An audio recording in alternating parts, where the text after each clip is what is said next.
Bismillahirrahmanirrahim. Assalamualaikum warahmatullahi wabarakatuh.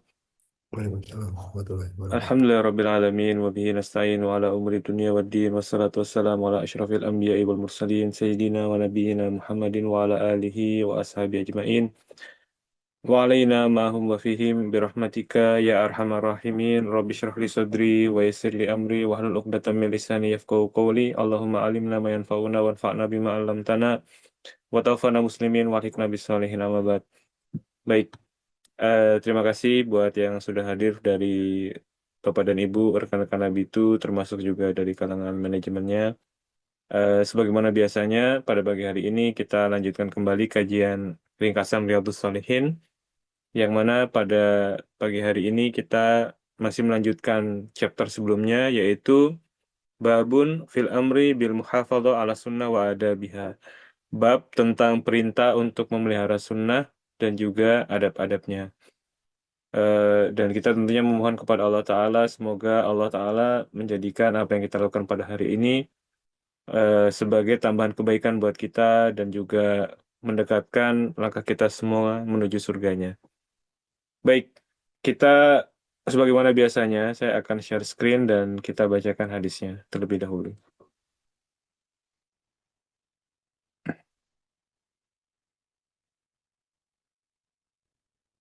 Baik, eh, pada hari ini kita akan masuk ke hadis yang ke-160. Qala al-musannif وعن أبي عبد الله النعمان بن بشير رضي الله عنهما أن النبي صلى الله عليه وسلم قال لا تسوون صفوفكم أو لا يخالفن الله بين وجوهكم متفق عليه. Dari sahabat Abu Abdillah An-Nu'man bin Bashir, semoga Allah Ta'ala meridhoinya, bahwa Nabi SAW bersabda, sesungguhnya kalian itu harus benar-benar meluruskan saf-saf kalian, atau Allah akan menjadikan wajah-wajah kalian saling berselisih. Hadis ini adalah hadis sahih yang diriwayatkan oleh Imam Al-Bukhari dalam sahihnya dan juga Imam Muslim dalam sahihnya. Baik, kita lanjutkan tentang ma yustafadu minal hadis. Apa yang atau pelajaran-pelajaran apa atau faedah-faedah apa yang bisa kita dapatkan dari hadis ini sebagaimana yang disebutkan oleh penulis Bahjatun Nadhirin dan juga yang selainnya. Yang pertama adalah al-hatsu ala taswiyatis sufuf. Yang pertama adalah perintah untuk eh, meratakan saf, ya, merapikan saf. Ini tentunya suatu hal yang sangat tampak dari hadis tersebut dan ini adalah intisarinya. Dan ini merupakan tentunya bagian dari sunnah dan juga adab-adabnya. Kemudian kata beliau, pelajaran berikutnya adalah jawazul kalam bainal iqamati wa dukhuli fis shalah. Bolehnya bicara antara iqamat dan juga sebelum takbiratul ihram, ya, sebelum masuk ke dalam sholat. Kita masuk ke dalam sholat itu dengan takbiratul ihram. Jadi antara iqamat sampai dengan seorang itu melakukan takbiratul ihram, dia masih boleh berbicara. Adapun setelah dia melakukan takbiratul ihram, tentunya dia tidak boleh bicara. Tentunya itu dari apa namanya, ketika perintah Nabi SAW menyamakan atau meratakan shaf, itu dilakukan setelah iqamat dikumandangkan. Kemudian yang ketiga ini juga sangat penting, ya. Wukul wa'idi min jinsil mukhalafah, ya, bahwasanya ancaman itu sesuai dengan jenis penyelisihan. Wa ala hadza fatasbiyatus sufufi wajibun wa tafritu fi haram. Nah, di sini kata beliau, karena di dalam hadis ini itu ada ancaman terhadap pelanggaran dan ancamannya itu keras, maka beliau atau penulis Bahjatun Nadhirin itu mengambil kesimpulan bahwasanya meratakan atau merapikan saf itu hukumnya wajib dan menyepelekan hal tersebut hukumnya adalah haram. Nah, di sini mungkin kita tegaskan kembali untuk yang bagian yang pertama dan ini sangat penting bahwasanya wuku'ul wa'idi min jinsil mukhalafah. Bahwasanya ancaman itu sesuai dengan jenis perselisihan, ya. Ini sebenarnya kalau dalam agama kita, dalam syariat kita, secara lebih luas disebut dengan kaidah al-jaza'u min jinsil amal. Bahwasanya balasan itu sesuai dengan jenis dari perbuatan. Ya. Ini tidak hanya untuk perbuatan-perbuatan yang buruk, perbuatan-perbuatan yang menyalahi syariat, tapi juga untuk perbuatan-perbuatan yang baik. Contoh perbuatan yang buruk, misalnya ancaman orang yang banyak meminta-minta di hari kiamat nanti, dia akan datang dengan wajah yang tidak memiliki daging, ya, dengan wajah yang cuma tengkorak saja. Kenapa demikian? Ya, karena orang yang suka minta-minta itu menunjukkan sedikitnya rasa malu. Dan rasa malu itu simbolisasinya atau letaknya itu adalah di muka. Makanya sampai sekarang baik di Arab maupun Indonesia kalau kita malu tuh kita bilang mau ditaruh di mana mukaku.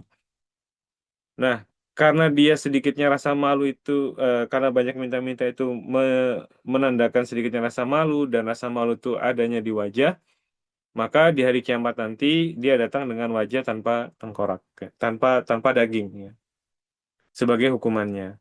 Kemudian juga misalnya hukuman orang yang berbuat ghibah itu adalah pada hari kiamat dia akan mencabik-cabik dirinya sendiri. Jadi sebagaimana di dunia dia mencabik-cabik kehormatan orang lain, maka di akhirat dia akan mencabik dirinya sendiri. Karena posisi dirinya itu setara dengan orang lain. Kalau dia bisa mencabik orang lain selama di dunia, maka di akhirat hukumannya adalah dia mencabik dirinya sendiri.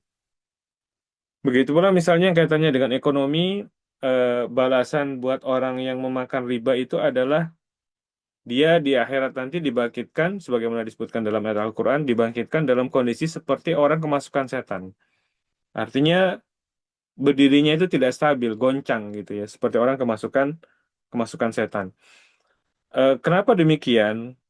Karena orang-orang yang memakan riba ini selama dunia dia telah menciptakan ketidakstabilan ekonomi. Dia telah mengganggu stabilitas ekonomi orang lain. Maka di akhirat kelak dia mendapatkan balasan, stabilitas dirinya juga menjadi terganggu. Kemudian ini contoh-contoh juga sebelum sebelum hadis ini ya. Begitu pula bukan hanya dalam perbuatan buruk ya, tapi juga dalam perbuatan baik juga sama. Seorang itu dibalas sesuai dengan jenis perbuatannya. Ketika seorang itu menolong orang lain, maka Allah akan menolong dirinya. Ketika seorang itu berinfak kepada orang lain, maka Allah juga akan apa namanya? Akan berinfak kepada dirinya. Ya ibna Adam, ya ibna Adam, apa namanya? Unfik alaik ya. Wahai anak-anak Adam, lakukanlah infak, niscaya aku akan berinfak kepadamu. Makanya sebagian ulama itu di antaranya sebagaimana disebutkan oleh Ibnu Qayyim tentang Syekhul Islam Ibnu Taimiyah bahwasanya Syekhul Islam Ibnu Taimiyah itu sangat semangat dalam menolong orang lain. Kenapa demikian? Karena itu dibangun di atas kesadaran bahwasanya ketika seorang itu menolong orang lain maka Allah akan menolong dirinya. Ini sebagaimana juga disebutkan dalam hadis. Karena itu pula ya, satu hal yang mungkin patut untuk kita senantiasa introspeksi itu adalah kalau kita merasa dosa kita itu begitu banyak ya. Kalau kita merasa butuh dengan pengampunan Allah, maka kita juga perbanyaklah untuk mudah memaafkan orang lain, mudah mengampuni orang lain. Sebagaimana halnya kita ingin dimaafkan, sebagaimana halnya kita ingin diampuni oleh Allah, maka begitu pula kita melakukan hal itu kepada orang lain. Kalau kita ingin dikasih oleh Allah, maka kita juga mudah untuk mengasihi orang lain. Nah, di sini eh, balasannya itu terkait dengan perselisihan. Perselisihannya itu, penyelisihannya itu adalah ketika seorang itu melakukan saf yang tidak rapi, terdapat perselisihan di dalam saf ya. Safnya itu berselisih dalam arti tidak rapi, maka balasannya adalah Allah akan membuat wajah-wajah mereka atau diri-diri mereka itu menjadi berselisih ya. Ini sejalan dengan prinsip tadi bahwasanya balasan itu baik balasan baik maupun buruk itu Allah berikan sesuai dengan jenis perbuatan. Kemudian selanjutnya kata beliau, kata penulis, yan bagi alal imami qabla dukhuli fi sholati an yusawwi sufufal musallin wa ya'muruhum bidzalik. Sudah selayaknya bagi seorang imam sebelum masuk ke dalam sholat itu perhatian dengan saf dari para makmum, dan dia memerintahkan untuk merapikan saf. Jadi jangan jangan langsung saja begitu ya, jangan langsung ketika posisi kita sebagai imam, jangan langsung ketika maju, jangan langsung takbir ya, jangan langsung Allahu Akbar, tapi perhatikan dulu tentang saf dari para makmum. Kemudian yang berikutnya adalah wujubu imtithali qaulil imami idza amara bi tasfiyati sufufi fa inna tasfiyataha min husni shalah. Bahwasanya seorang makmum itu wajib untuk eh, menjalankan perintah imam ketika imam itu memerintahkan untuk merapikan saf. Karena merapikan saf itu termasuk bagian dari kesempurnaan sholat. Wa min tamami sholatil ma'mumi mutaba'atul imam. Dan juga termasuk kesempurnaan sholat bagi makmum itu adalah dengan mengikuti imam. Jadi mengikuti imam di sini juga bukan hanya sekedar bukan hanya mengikuti imam dari segi perbuatan-perbuatannya di dalam sholat, tapi juga perintah imam sebelum sholat itu didirikan, yaitu perintah untuk merapikan shaf. Dan mungkin sekedar faedah ya, memang kaitannya dengan masalah mengikuti imam ini kan hadisnya memang berbunyi bahwasanya innama ju'ilal imamu liyutamma bihi. Sesungguhnya dijadikan imam itu untuk diikuti, ya. Tapi memang ada beberapa hal yang para ulama itu berbeda dalam hal batasan sampai mana mengikuti imam, ya.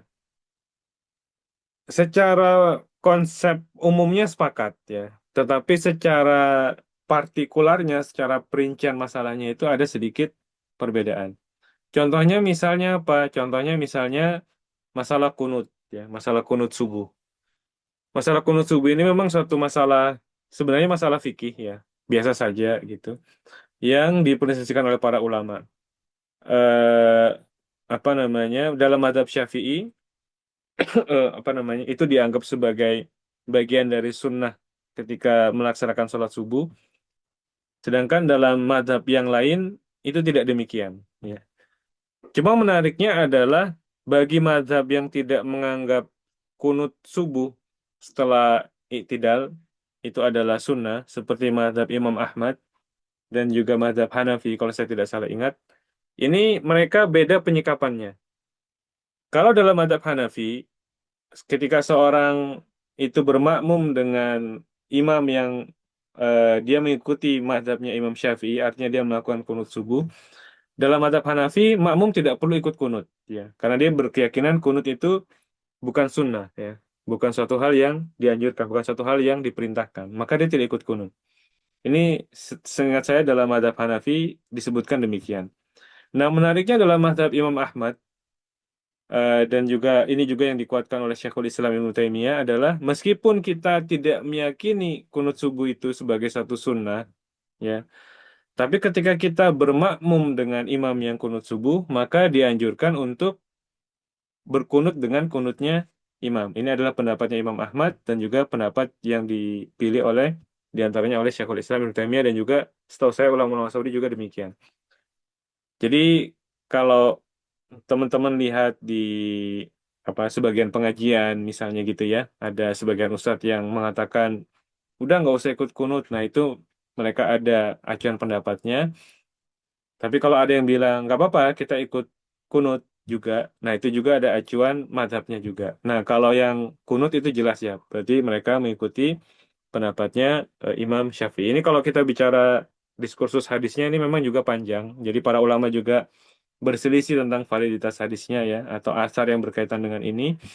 Kalau madhab Syafi'i tentunya mereka cenderung menguatkan riwayat-riwayat yang menyebutkan tentang kunut subuh. Yang tidak menganjurkan tentunya cenderung untuk melemahkan riwayat-riwayat tersebut dan cenderung pada menguatkan riwayat yang menafikannya.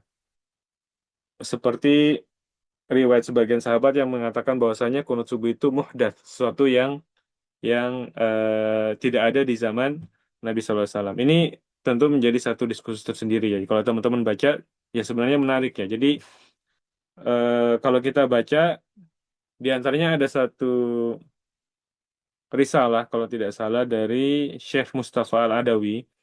Beliau menulis tentang masalah kunut ini, dan menariknya, beliau itu termasuk kalangan ulama yang cenderung pada tidak kunut.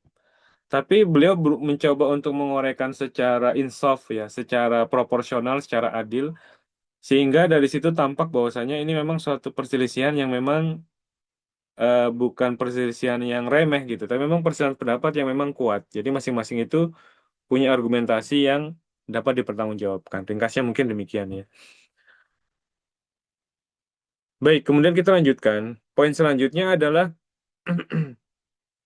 kata beliau, laqad taqarrara ladal muhaqqiqina min ahli ilmi anna hunaka irtibatan wathiqan baina dhahiril mar'i wa batinihi wa anna lil awwali ta'thiran fil akhar. In khairan fa khairun, in syarran fa syarrun, wa in kana hadha mimma la yash'ur bihi insan fi nafsihi walakin qad yarahu fi ghairihi. Kata beliau bahwasanya para ulama-ulama ahli tahqiq, dan ini sepertinya beliau maksudkan diantaranya adalah Syekhul Islam Ibnu Taimiyah, bahwa ada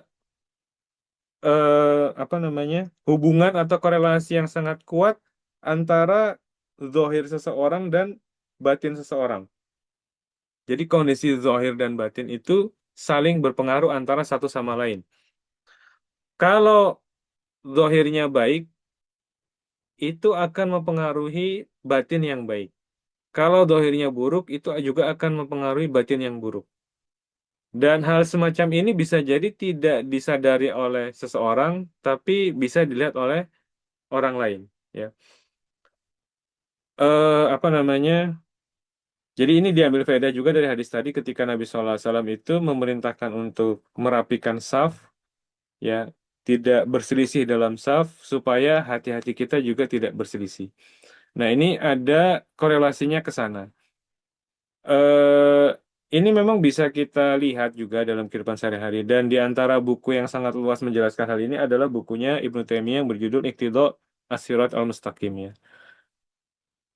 Di situ beliau menjelaskan tentang bahwasanya orang itu ketika suka dengan sesuatu itu akan cenderung untuk mengikutinya, baik secara zahir dan batin. Ketika suka itu tentunya, ketika kita menyukai sesuatu itu adalah suatu hal yang sifatnya amal batin. Nah, amal batin ini memiliki konsekuensi terhadap zahir. Jadi misalnya ini mudah sekali terlihat ya. Misalnya kalau kita ngefans gitu terhadap satu pemain sepak bola gitu, misalnya Ronaldo atau Messi, itu kita cenderung untuk menyamakan style kita dengan apa namanya, pemain sepak bola tersebut ya. Baik dari jersinya, kemudian juga macam-macam lah, gaya rambutnya dan lain sebagainya. Bahkan ini juga akan sampai berpengaruh kepada perilaku-perilaku lainnya. Ya kalau perilakunya itu baik, ya kita keikut baiknya. Tapi kalau buruk, itu keikut buruknya. Makanya dari sini kemudian muncul larangan apa namanya, tasyahbuh dengan orang-orang non-Muslim, tasyahbuh dengan orang-orang kafir.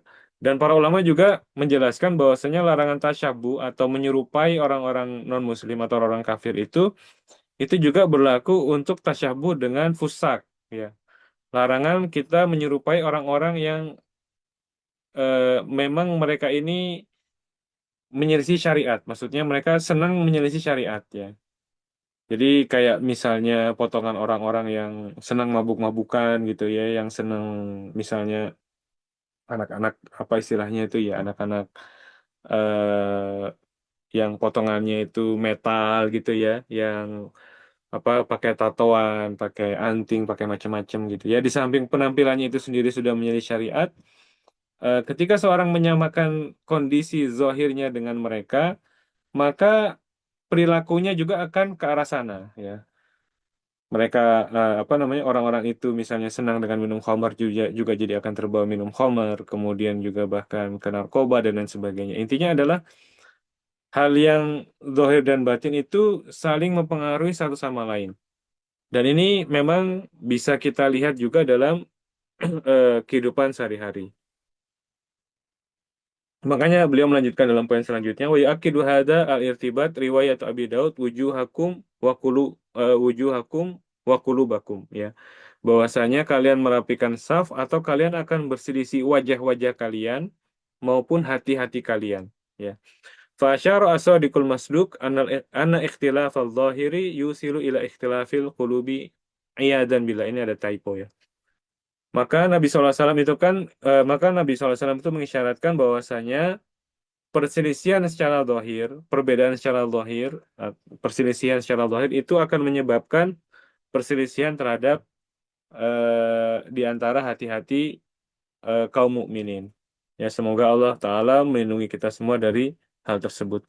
Kemudian poin terakhirnya kata beliau, taswiyatu sufufi min maqami syaitani. Merapikan saf itu merupakan salah satu sarana untuk membungkam setan, ya, untuk melawan setan. Allati tukhlisuhu min kaidihi wa tahzamu jundahu. Yang mana hal tersebut itu untuk melepaskan diri dari tipu daya setan dan juga mengalahkan bala tentara setan. Jadi waqad basattu hadi dalala fi kitabi maqami syaiton, dan aku telah menjelaskan tentang ini dalam bukuku. Ini maksudnya adalah penulis Bahjatul Nadirin dalam bukuku Maqami Syaiton. Jadi beliau punya satu buku yang berjudul Maqami Syaiton, di mana memang ada amal-amalan yang disebutkan oleh Nabi SAW. Ketika kita melakukan tersebut, itu bikin setan patah, ya, bikin setan mangkal, bikin setan kalah dengan hal tersebut. Di antaranya adalah dengan merapikan shaf.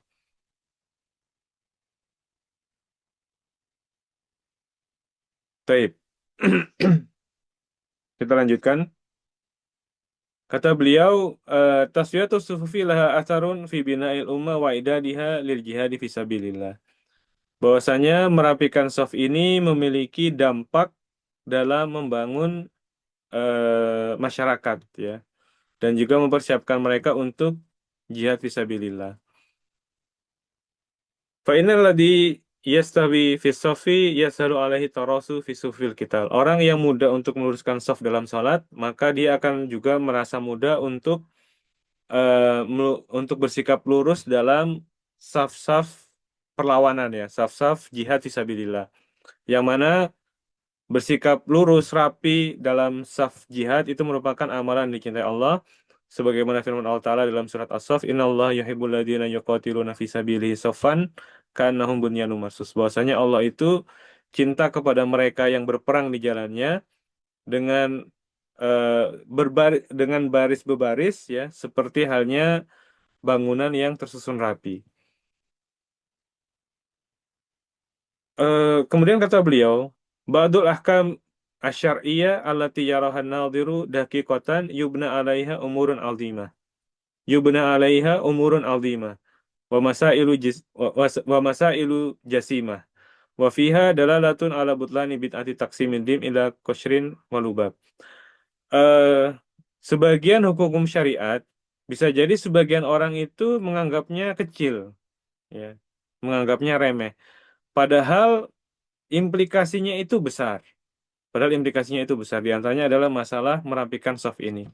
Orang melihatnya remeh, tapi Nabi SAW itu menganggapnya besar. Makanya Nabi SAW memberikan satu peringatan dan perhatian yang serius dalam hal ini. Dan di sini juga kata beliau adalah terdapat dalil tentang batalnya sebuah bid'ah, ya, yang membagi agama ini menjadi kulit dan juga inti. Ya, ini menjadi satu bid'ah karena kadang-kadang orang itu menjadi meremehkan agama gara-gara punya mindset seperti ini. Ketika dibahas tentang suatu, itu kan hal yang remeh saja, itu hal yang kulit-kulit saja. Intinya intinya terus apa gitu kan, ya. Padahal inti kita beragama itu adalah ketundukan kepada Allah Ta'ala. Yang namanya ketundukan kepada Allah Ta'ala itu adalah, ya, kita berusaha beragama semampu yang kita mampu. Jangan kemudian ketika datang satu sunnah, satu hadis, kemudian kita menganggap itu kan satu hal yang remeh-remeh saja gitu, ya. Itu hal yang kulit-kulit saja. Nah, ini Kalau saya pribadi, ini maksudnya bukan berarti lantas kita menganggap bahwasanya di sana tidak ada masalah ijtihadiyah gitu ya, masalah-masalah yang diperselisihkan pada ulama, bukan begitu. Tapi lebih ke arah jangan sampai kita meremehkan ajaran di dalam agama kita. Perkara bahwa mungkin kita belum mampu melaksanakannya itu lain hal. Tapi jangan sampai kita meremehkan ada ajaran atau ada sunnah Nabi yang kemudian kita remehkan, kita sepelekan, bahkan kita hinakan. Ini kalau kita lakukan, ini kita dalam bahaya yang besar. Ya, apalagi dengan satu mindset yang lebih sistematis. Dengan cara tadi kita berusaha membagi bahwasanya ini agama ada bagian inti, ada bagian kulit-kulitnya. Yang kita anggap kulit itu belum tentu kulit. Sebagaimana mengatakan, anggaplah memang benar demikian ya. Anggap saja begitu. Jadi kalau dalam bahasa Arab namanya tanazulan ya. Anggap aja memang begitu. Kata mereka, kata ulama ini, bukankah inti itu hanya terjaga apabila kulitnya terjaga? Jadi tidak mungkin inti ini akan terpelihara kalau kulitnya tidak terpelihara. Ya, jadi ini termasuk sanggahan terhadap mereka yang punya mindset membagi agama menjadi kulit dan inti, yang mana maksud dari mindset ini adalah meremehkan sebagian perkara agama. Adapun kalau sebagian agama itu ada bagian-bagian yang lebih esensi dibandingkan sebagian yang lain ya, bahwasanya memang di sana ada masalah-masalah yang memang ijtihadiyah, para ulama ahli fikih beda pendapat. Ini juga adalah satu fakta yang tidak bisa dipungkiri. Tentunya bicara tentang masalah ijtihadiyah itu berbeda dengan bicara tentang masalah akidah. Ini suatu hal yang clear sebenarnya. Tetapi bukan berarti lantas kemudian kita meremehkan sebagian ajaran agama. Jadi maksudnya lebih ke arah situ. Baik, kita lanjutkan ke hadis berikutnya. Semoga pembahasan hadis tadi cukup jelas ya. Kita lanjutkan ke hadis berikutnya. Hadis ke 162. Ini hadisnya agak panjang. Ya, maaf. Tapi kita bacakan hadisnya. Wan Abi Musa radhiyallahu anhu anna Nabiyya sallallahu alaihi wasallam qala inna mathala ma ba'athani Allahu bihi minal huda wal wal ilmi kamathali ghaithin asaba ardan fakanat minha ta'ifatun thayyibah qabilatil ma'a fa'anbatatil kala'a wal ushbal katsira minha ajadibu amsakatil ma'u minha ajadibu amsakatil ma'a fanafa'allahu biha annas fasharibu minha wasaku wazara'u wasaba ta'ifatan minha ukhra innama hiya qi'anun la tumsiku ma'an wa la tunbitu kala'an fadhalika mathalu man faquha fi dinillah wa nafa'ahu bima ba'athani Allahu fa'alima wa 'allama wa mathalu man lam yarfa bidzalika ra'san wa lam yaqbal hudallahi alladzi ursiltu bihi muttafaqun alaih. Dari sahabat Abu Musa, semoga Allah meridhoinya, bahwa Nabi SAW bersabda, sesungguhnya perumpamaan petunjuk dan ilmu yang Allah utus aku dengannya adalah seperti hujan lebat yang turun mengenai suatu tanah. Maka di antara tanah itu ada yang subur, yang menyerap air dan menumbuhkan rerumputan serta tanaman yang banyak. Di antara tanah-tanah itu ada pula tanah yang keras yang menahan air. Ya, jadi air tertahan di tanah tersebut sehingga Allah memberi manfaat dengannya kepada manusia. Mereka minum darinya, kemudian juga mereka memberikan minum ternak dari air tersebut dan juga mereka menjadikan air tersebut sebagai sarana untuk mengambil air untuk bercocok tanam. Nah, tapi hujan itu juga mengenai sebagian tanah lainnya berupa tanah datar yang tidak menahan air dan juga tidak menumbuhkan tanaman. Jadi dia sudahlah tidak menahan air, tidak pula menahan tanaman. Begitulah perumpamaan orang yang memahami agama Allah dan memperoleh manfaat dari apa yang Allah utus aku dengannya. Lalu ia belajar dan juga mengajarkannya. Serta perumpamaan orang yang tidak memperhatikan hal tersebut dan tidak menerima petunjuk Allah yang aku diutus dengannya. Ya, ini adalah hadis yang secara redaksi cukup panjang. Ya. Nah, adapun faedah-faedahnya, yang pertama adalah Dorbul amsali li takribil ma'ani linnasi amrun masyru'.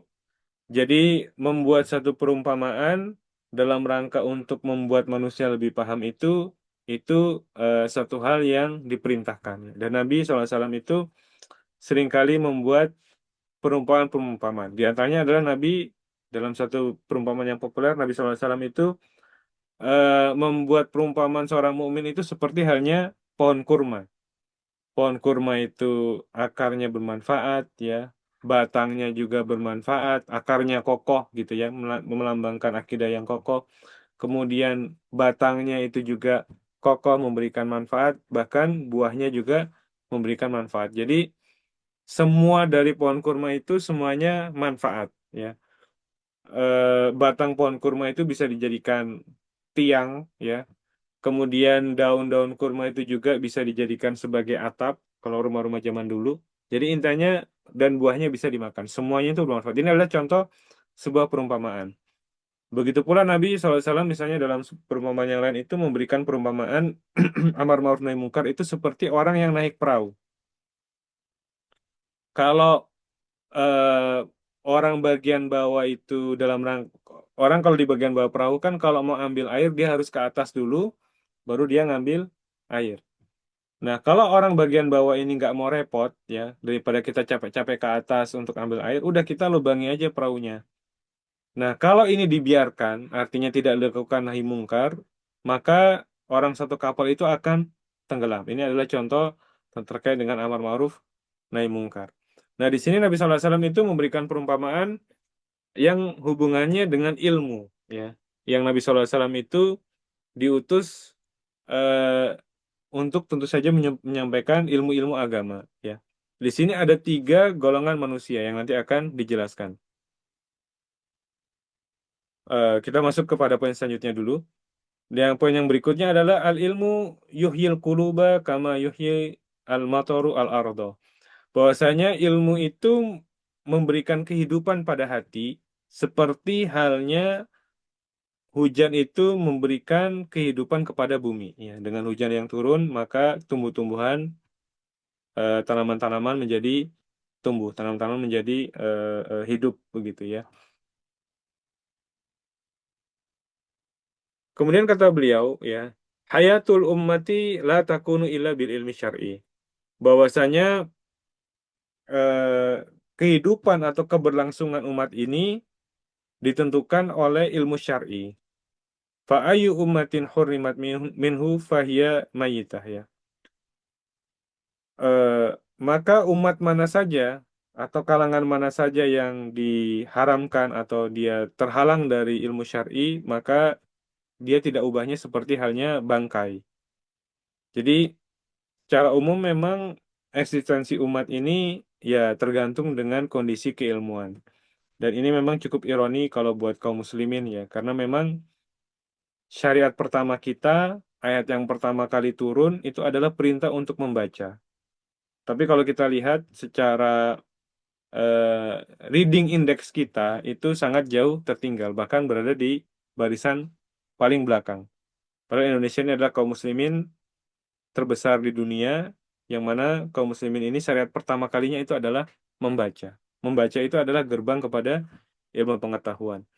Dan ini satu fakta ya bahwasanya ya bangsa yang maju itu pasti tingkat peradabannya atau tingkat kemajuannya itu pasti berbanding lurus dengan tingkat ilmu pengetahuannya. Kalau ilmu pengetahuannya keteteran, ya dia juga akan tertinggal.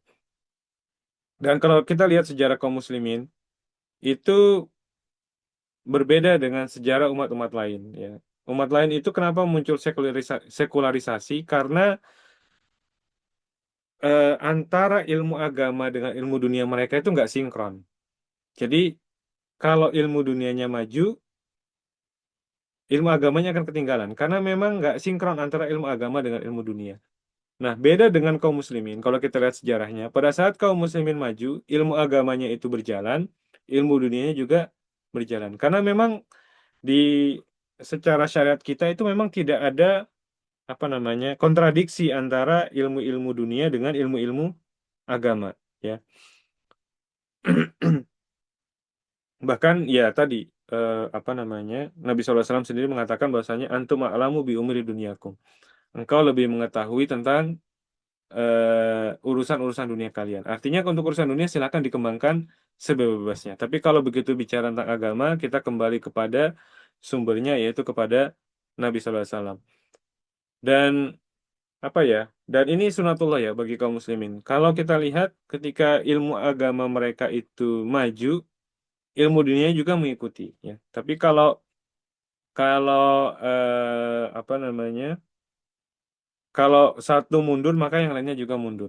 Karena memang ilmu ini kan tentu saja memiliki spesialisasi ya. Jadi eh, orang yang mutafanin atau orang yang ensiklopedis ya bisa menguasai banyak hal itu kan memang sangat jarang ya. Dulu ada beberapa ulama yang begitu, tapi itu juga jarang, apalagi zaman sekarang. Artinya adalah biasanya kita memilih ya, mau di bidang apa? Mau di bidang lebih fokus di bidang umum kah atau fokus di bidang agama kah? Jarang seperti ulama zaman dulu yang kedokteran jago, kemudian ilmu hadisnya juga jago, kemudian macam-macamnya juga jago. Itu sangat jarang.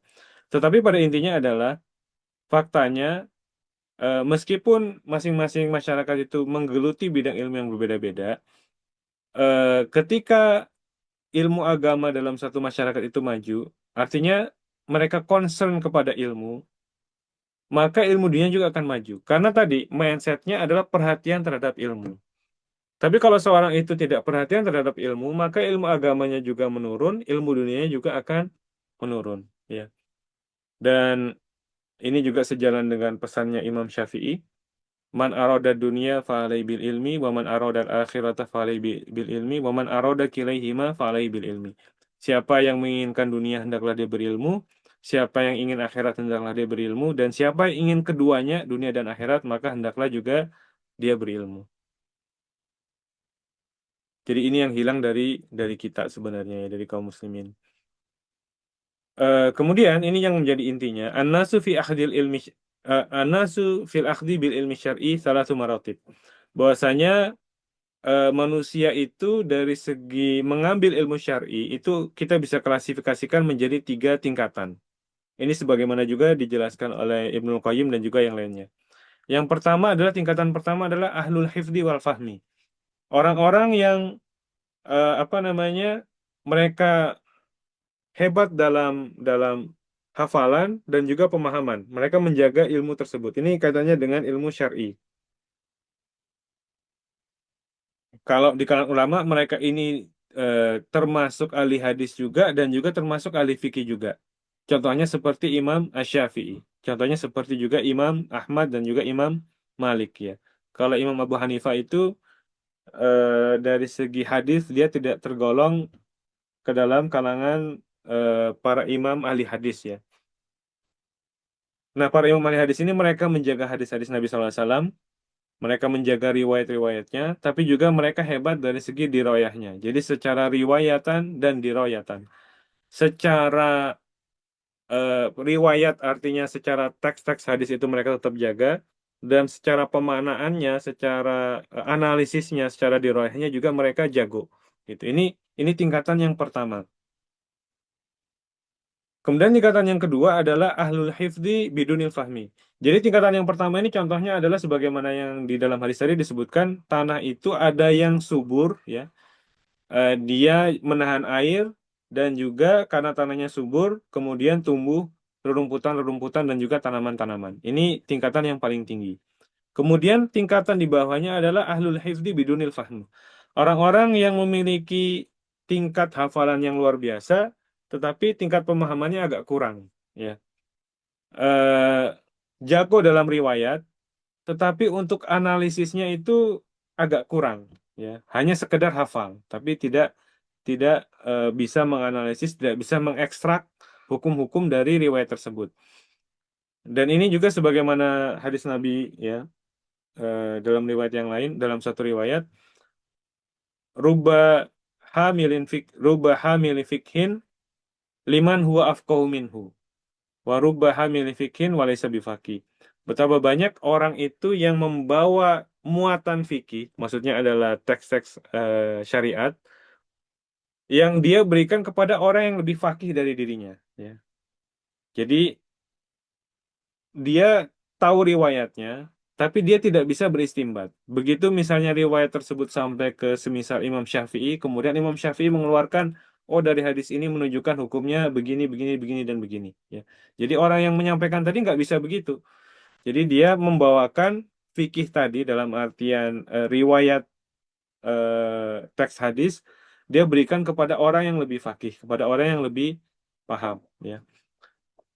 Ini adalah tingkatan kedua. Jadi dia menjaga agama dengan menjaga teks-teks agama tersebut, meskipun dia tidak jago dari segi analisisnya. Nah, di dalam hadis tadi diperumpamakan dengan tadi tanah yang keras yang menampung air. Dia tidak seperti tanah yang subur yang menumbuhkan tanaman, tapi tanah yang keras ini berguna juga, ya, buat orang mengambil minum dari situ, ya, dari tanah yang keras ini. Masih ada manfaatnya. Nah, kemudian yang ketiga, ya, ini adalah tingkatan yang jelek, tingkatan yang buruk.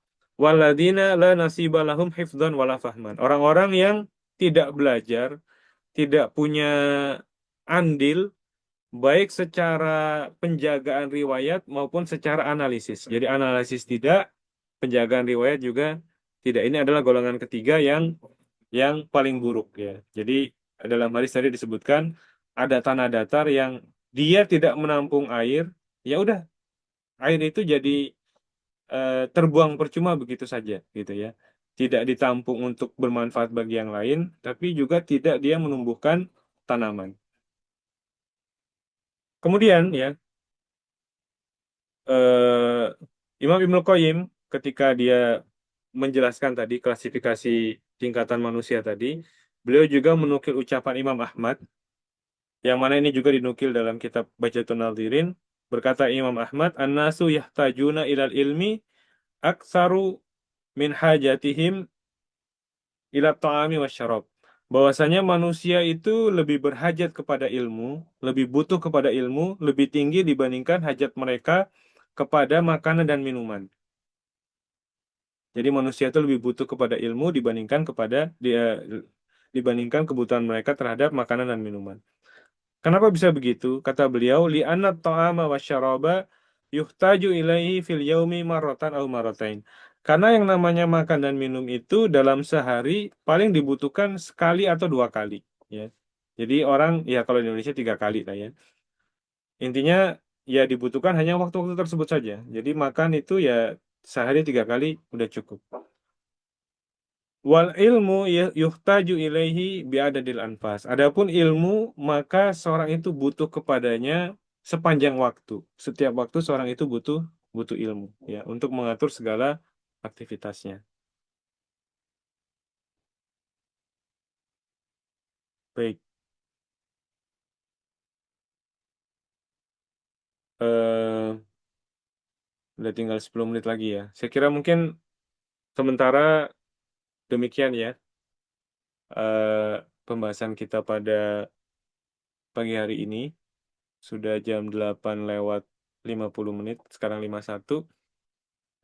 Sebelum kita masuk ke sesi tanya jawab, kalau ada kita pause sebentar, ya. Wassallallahu wasallam ala nabiyina Muhammadin wa ala alihi wa sahbihi ajmain wa akhiru da'wana alhamdulillahi rabbil alamin.